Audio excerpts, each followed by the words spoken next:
ఓం శ్రీ మాత్రే నమః. Welcome to my channel.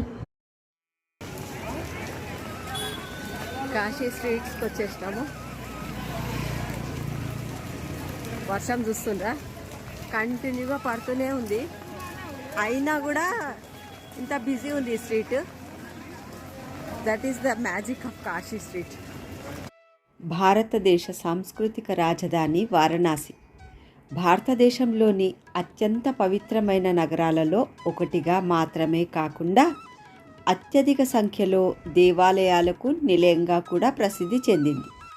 కాశీని Banaras అని కూడా పిలువబడే ఈ వారణాసి శివుని నగరంగా గ్రంథాలలో పేర్కొనబడింది.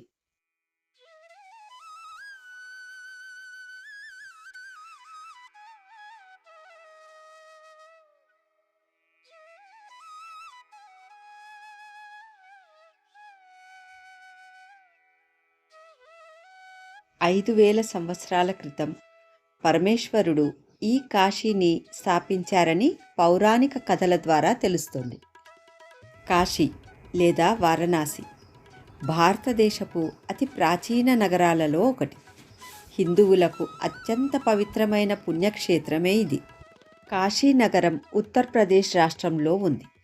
ఇక్కడ ప్రవహించే గంగా నదిలో స్నానమాచరిస్తే సర్వ పాపాలు నశించి పునర్జన్మ నుండి విముక్తులవుతారని హిందువుల నమ్మకం. వరుణ, అసి అనే రెండు నదులు ఈ నగరం వద్ద గంగా నదిలో కలుస్తాయి కాబట్టి వారణాసి అని పేరు వచ్చింది.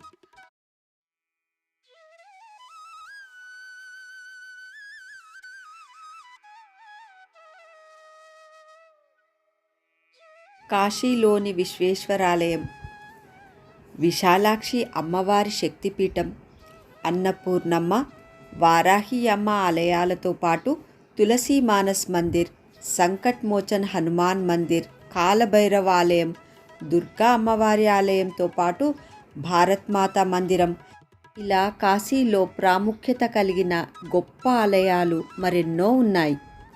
కాశీకి దేశపు ఆధ్యాత్మిక నగరం అని కూడా పేరు ఉంది. సాక్షాత్తు పరమేశ్వరుడు కాశీని స్థాపించారని పురాణ కథలు వివరిస్తున్నాయి. ఋగ్వేదం, రామాయణ, మహాభారతం, స్కంద పురాణం వంటి అనేక భారతీయ ఆధ్యాత్మిక గ్రంథాలలో కాశీ నగరం ప్రసక్తి ఉంది. సప్తముక్తి స్థానాలలో కాశీ ఒకటి. అయోధ్య, మథుర, గయ, కాశీ, అవంతిక, కంచి, ద్వారక ఈ నగరాలు సప్తముక్తి క్షేత్రాలని హిందువుల విశ్వాసం. బనారస్ హిందూ విశ్వవిద్యాలయం ఆసియాలోనే అతిపెద్ద రెసిడెన్షియల్ విశ్వవిద్యాలయం కాశీలోనే ఉంది. ఈ గంగానది ఒడ్డున దశాశ్వమేధ ఘాట్, మణికర్ణికా ఘాట్, హరిశ్చంద్ర ఘాట్, మన్మందిర్ ఘాట్, లలితా ఘాట్, తులసి ఘాట్ ఇలా అన్నీ కలిపి 84 ఘాట్లున్నాయి. వీటినే 80 ఘాట్ అని అంటారు. తులసి ఘాట్ వద్ద గోస్వామి తులసీదాస్ గారు రామచరితమానస్ రచించారు. ఇక్కడి విశ్వేశ్వర ఆలయంలోని జ్యోతిర్లింగం 12 జ్యోతిర్లింగాలలో ఒకటి. సనాతన ధర్మంలో పితృపక్షం అత్యంత ముఖ్యమైనది. భాద్రపద మాసంలో ప్రతిపాద తిథి నుండి అమావాస్య వరకు ఈ 15 రోజులు తర్పణాలు, శార్దకర్మలు, పిండ ప్రదానాలు చేస్తారు. వారి వారి పితృదేవతల ఆత్మశాంతికై.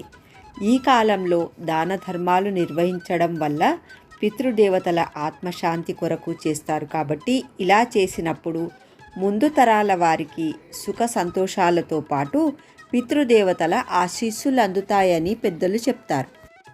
ఈ పితృపక్ష కాలంలో పితృదేవతలు భూమిపైకి వస్తారు కాబట్టి వారిని తృప్తిపరిచేందుకు శార్దకర్మలు నిర్వహిస్తారు. ప్రాచుర్యం పొందిన ఒక కథ ప్రకారం మహాభారతంలోని కర్ణుడు మరణం తర్వాత అతని ఆత్మ స్వర్గానికి వెళ్తుంది.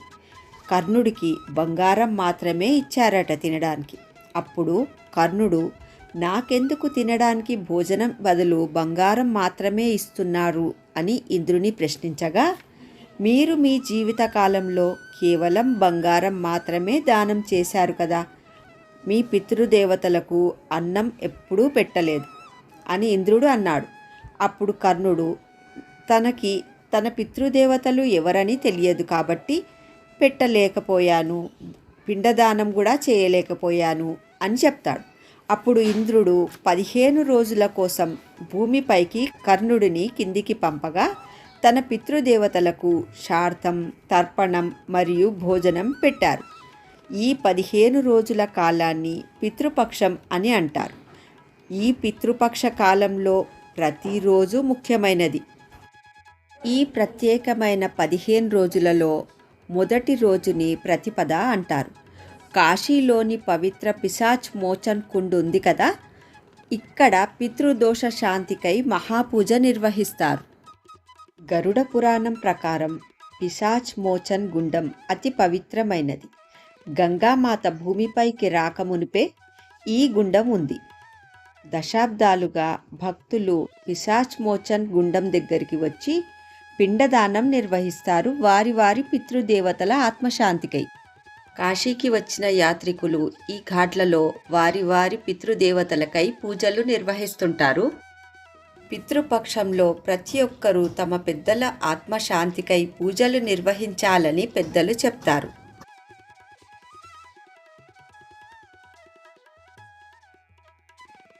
ఆచార్య శ్రీ ఆదిశంకరాచార్యుల వారు కాశీలో కొంతకాలం నివసించారు. ఇక్కడున్నప్పుడే మనీషా పంచకం మరియు కాశీ పంచకాన్ని రచించారు. మొదలైన అనేక రచనలు రచించారు కాబట్టి కాశీ కూడా ప్రసిద్ధి చెందింది. ఇక్కడ ఆదిశంకరాచార్యుల వారి స్టాచ్యూ పెట్టారు.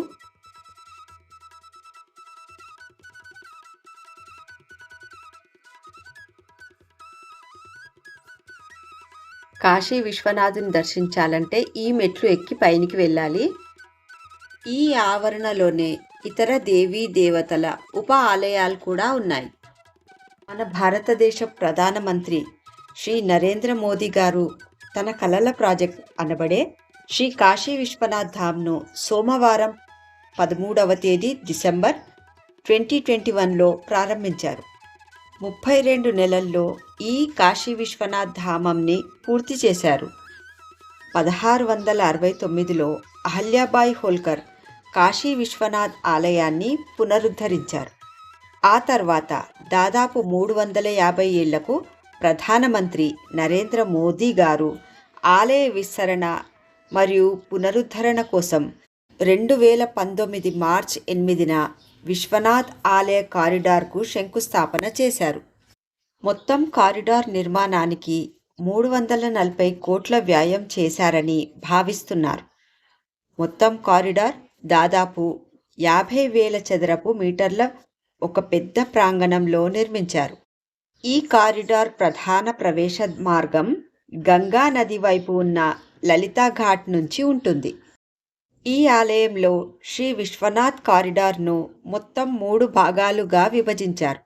మొదటిది ఆలయ ప్రధాన భాగం. దీనిని రెడ్ శాండ్ స్టోన్తో నిర్మించారు. ఇందులో 4 పెద్ద పెద్ద ద్వారాలు ఉన్నాయి. ఇందులో ఒక ప్రదక్షిణా మార్గం కూడా నిర్మించారు. ఆ ప్రదక్షిణ మార్గంలో 22 మార్బుల్స్ పైన కాశీ మహిమను వర్ణించే వివరాలు చెక్కారు.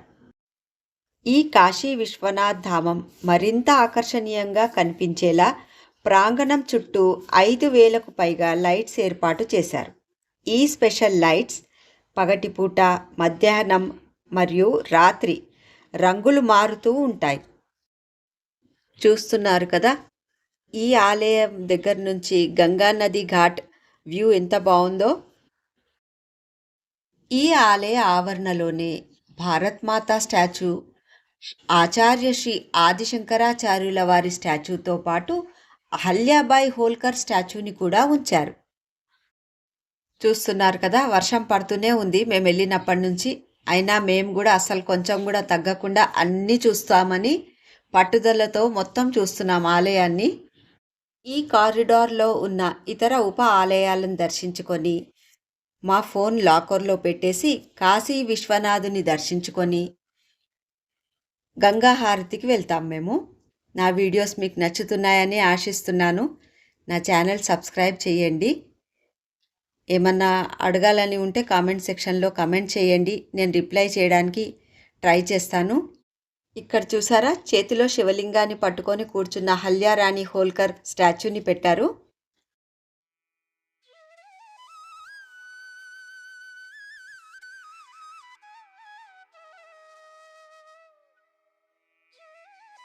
ఆలయ గోపురాన్ని దర్శించిన గర్భగుడిలోని స్వామివారిని దర్శించినంత పుణ్యం లభిస్తుందని అంటారు కదా.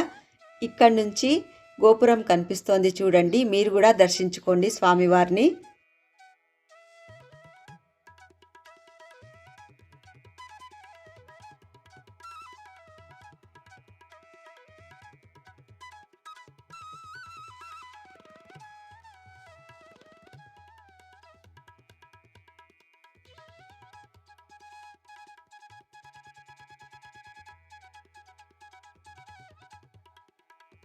ఈ వీడియో చూస్తున్న మీ అందరిపై ఆ కాశీ విశ్వనాథుని ఆశీర్వాదం ఎల్లప్పుడూ ఉండాలని కోరుకుంటున్నాను. Thanks for watching.